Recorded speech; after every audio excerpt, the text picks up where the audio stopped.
I heard you want to become a digital artist. You are in luck, because today I'm going to talk about the hardware part of this job, which consists in the devices. Everything you need to know about the devices used as a digital artist. If you find this video helpful, don't forget to subscribe, because I'm going to come with the second part in which I'm going to talk about the softwares that are used for digital art. Hello and welcome to my channel. I am Kremi and I'm here to help you in your journey as a beginner digital artist. Today, as I said, I'm going to talk about the devices.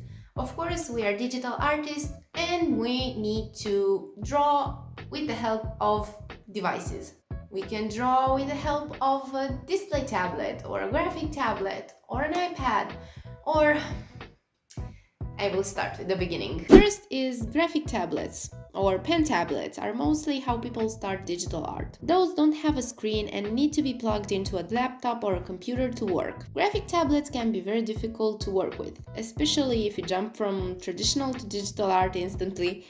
Basically, you will be drawing on the tablet while looking at your laptop or computer screen. Not very convenient and can be very frustrating till you get accustomed to this type of process. My first digital art device was a graphic tablet, and I remember I had big issues with accommodating from traditional to digital because of this eye-hand coordination, but they are usually the cheapest device, so that's why people tend to choose them instead of something pricier. Display tablets or pen displays have a screen and you can draw directly on the tablet screen. At least you can breathe in and out without frustration, but you will still need a laptop or a computer to plug them into, because they don't have a built-in memory by itself. Display tablets are a little bit pricier than graphic tablets, but I think the investment is worth it. I made the shift from graphic tablet to display tablet after 2 years of digital drawing, and I was super excited and pleased. But guess what? Looking at my laptop screen while drawing was so natural to me that when I got the display tablet, I kept looking at the laptop instead of the tablet. I needed a little bit of time and exercise to make my brain understand we are not looking at the laptop anymore. Standalone tablets are truly amazing. Even though I don't have one, the biggest thumbs up from me is that you don't need to plug it into anything. You have everything you need right there and you can draw anywhere, anytime. I can say that this kind of tablets can support a lot of layers, so if you are a person who tends to draw on 100 layers or more, you might either reconsider your choice or buy a tablet that can support the amount of layers you can draw on. Of course, that this requires more memory and storage, which also increases the price. There are different types of standalone tablets, but the one that is most used is the iPad. I bet you saw people drawing on tablets and they are smooth and soft and the process is easy, and yeah, they were drawing on an iPad. If you love it and you're into that, you can definitely check it out. It might be very well perfect for you. I also plan on buying one to test it out. There is something called pen computers and are basically a computer and tablet hybrid. Well, I just found out about them and I think they might be the solution some artists wanted. Remember the low memory and storage of the standalone tablets? Well, here come pen computers. They have everything a laptop has, but compacted in a tablet. Their RAM memory is higher and they can be carried everywhere. So you can draw anywhere, anytime, just like on iPads. Their prices vary a lot, so it really depends on what features you want to have. Also, Chromebooks can be a very nice option too. I happen to put them in the same category because they are computer-tablet hybrids too, I think.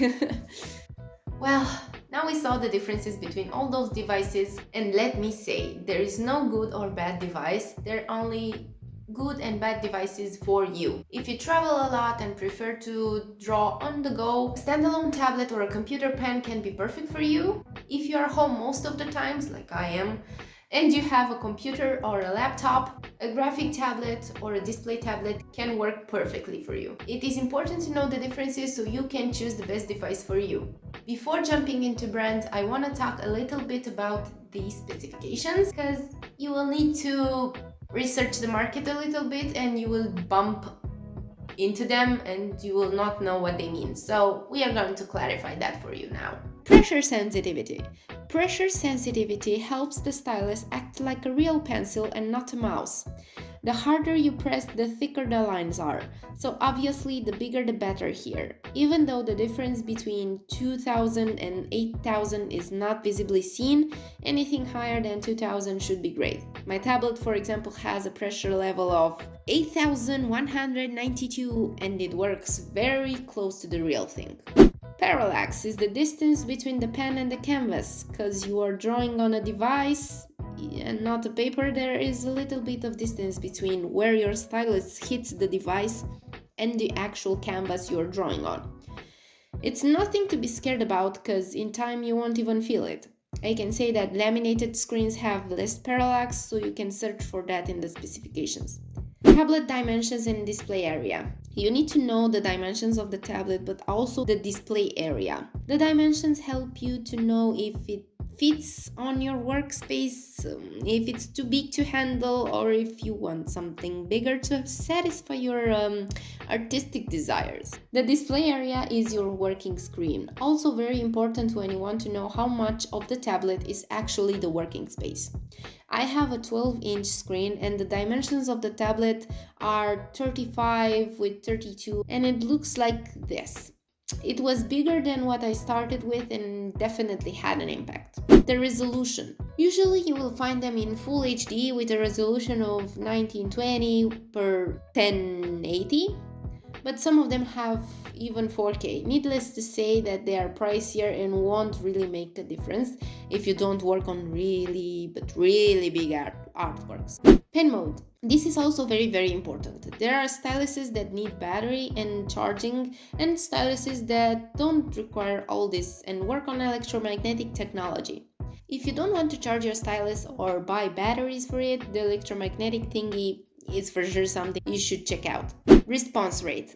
A response rate or response time is also important. It shows you how much time does it take for the strokes to appear on the screen from the moment you draw them on the tablet.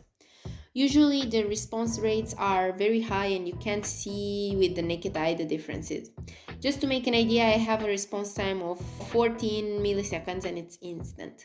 Works perfectly fine, as you can see. Also, what to look after is the cables. You will need some USB ports to connect to the tablet if you opt for graphic or display tablet. Graphic tablets usually require one USB port and display tablets require two USB ports and one HDMI. I will leave it on the screen, I don't know how to pronounce it. Port and one charger that should be connected to power. You also need to look at compatibility. I understood that Wacom and XP Pen haven't got any issues in this area, but by looking at compatibility, you will see if the tablet is compatible with your operating system. Plus, PC requirements might need to be consulted to see if your computer will support the tablet you want to buy. For standalone tablets and pen computers, you'll need to look at things like processor, graphic memory, RAM memory, storage. Everything goes by the bigger and the better, but also the pricier. Now, I also want to talk about brands because people think that one brand is better than the other, but it's actually what's best for you. And this leads me to the first on our list. Keep in mind that it's not the worst, not the best, it's just the first on this list, okay? Okay. Wacom. The most notorious brand in the industry is Wacom. They make great graphic or display tablets and they have great support because yes, I had some issues with my first graphic tablet, which was not from the tablet itself but from my computer.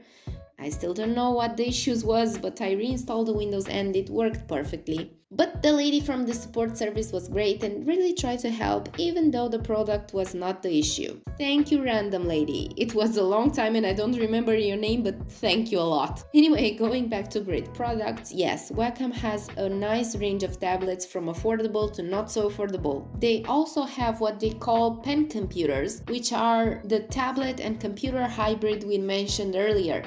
Wacom is more expensive than the rest, but that's just natural. They are the leader of the market and with the brand awareness there comes the price. If you want to have a Wacom tablet specifically, great. You can go to their website and place an order, or you can buy it from Amazon or other digital marketplaces available in your country. But before rushing to buy a Wacom tablet, you surely need to check out other options as well. XP Pen. It's not that I want to kiss bottoms here, but I fell in love with XP Pen immediately. I will try to be objective here. XP Pen has great products as well. They make graphic and display tablets with very good quality but at a lower price. XP Pen is a bit cheaper than Wacom.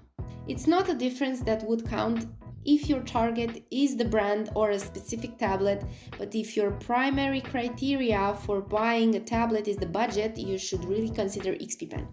I have the Display Tablet Artist Pro 12. I wanted to make the change, but at the same time I didn't want to buy an expensive one, so I went with the 12-inch screen display tablet, which works very, very good. I was super glad with my choice because I bought it directly from them.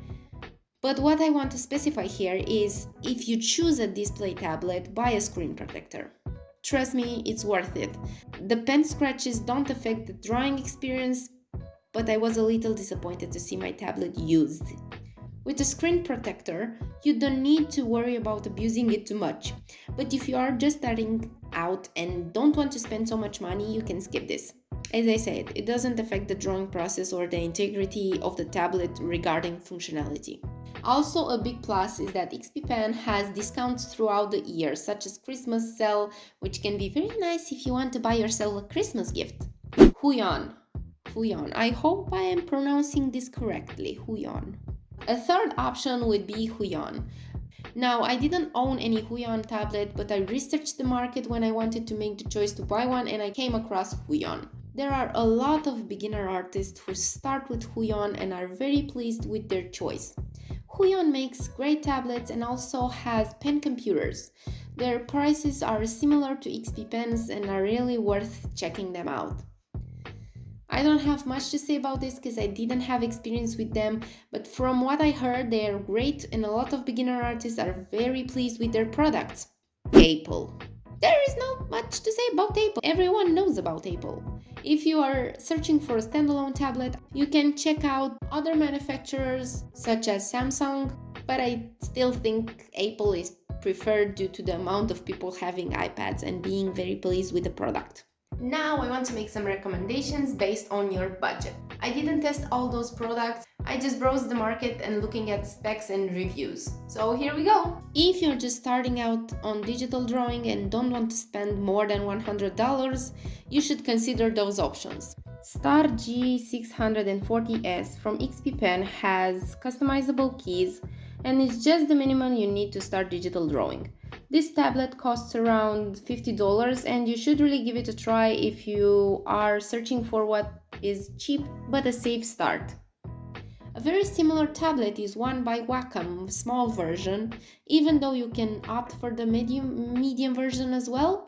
The small version is around $70, but right now it's on sale for $40. Probably by the time this video will take off, their sale will be over, so I'm sorry for that. This one is pricier because it's a Wacom.